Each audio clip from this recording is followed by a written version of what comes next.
नमस्ते दोस्तों, स्वागत है आपका बेसिक्स ऑफ इकोनॉमिक्स सीरीज़ के एपिसोड 4 में, जहां हम बात करने वाले हैं कंसेप्ट ऑफ डिमांड और लॉ ऑफ डिमांड के बारे में।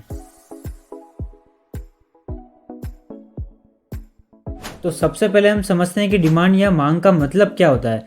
तो अर्थव्यवस्था में उपभोक्ताओं द्वारा वस्तुओं की दी हुई कीमत पर वस्तुओं को प्राप्त करने की इच्छा को मांग कहते हैं। यानी किसी वस्तु की पर्टिकुलर प्राइस पर उस वस्तु को प्राप्त करने की इच्छा को ही डिमांड कहते हैं।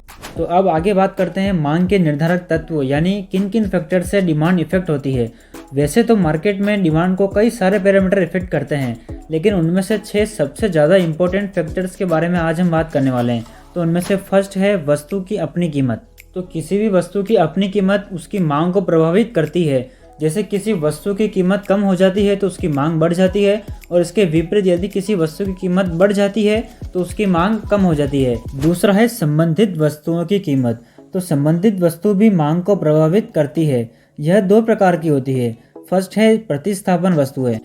ऐसी वस्तुएं जिनका एक दूसरे के स्थान पर प्रयोग किया जा सकता है तो उन्हें स्थानापन्न वस्तुएं कहते हैं। जैसे चाय या कॉफ़ी, यदि चाय की कीमत बढ़ जाएगी तो कॉफ़ी की मांग भी बढ़ जाएगी। और दूसरा है पूरक वस्तुएं।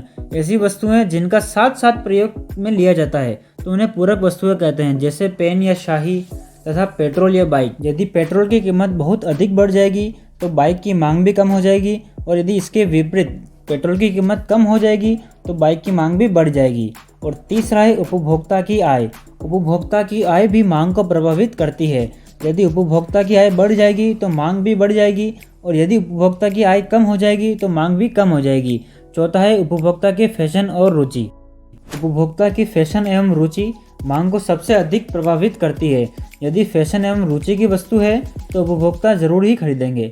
और पांचवा है देश की जनसंख्या। किसी भी देश की जनसंख्या मांग को प्रभावित करती है। यदि जनसंख्या अधिक है तो मांग भी अधिक होगी, और जनसंख्या कम है तो मांग भी कम होगी। और छठा है भविष्य में वस्तुओं की कीमत। भविष्य में वस्तुओं की कीमत मांग को प्रभावित करती है। जैसे यदि किसी वस्तु की कीमत भविष्य में बढ़ने की संभावना है तो वर्तमान में उसकी मांग बढ़ जाएगी। तो चलिए अब हम बात करते हैं मांग के नियम या लॉ ऑफ डिमांड के बारे में। तो मांग का सिंपल सा नियम होता है कि अन्य बातें समान रहने पर कीमत कम हो तो उसकी मांग बढ़ जाएगी, और उसके विपरीत यदि वस्तु की कीमत अधिक है तो उसकी मांग कम हो जाएगी। तो बस आज की वीडियो में बस इतना ही। मिलते हैं बेसिक्स ऑफ इकोनॉमिक्स सीरीज़ के एपिसोड 5 में, जहाँ पे हम कुछ मांग के नियम के अपवाद के बारे में बात करेंगे, और मांग के कुछ मान्यताएं होती हैं नियम की, उसके बारे में हम बात करने वाले हैं।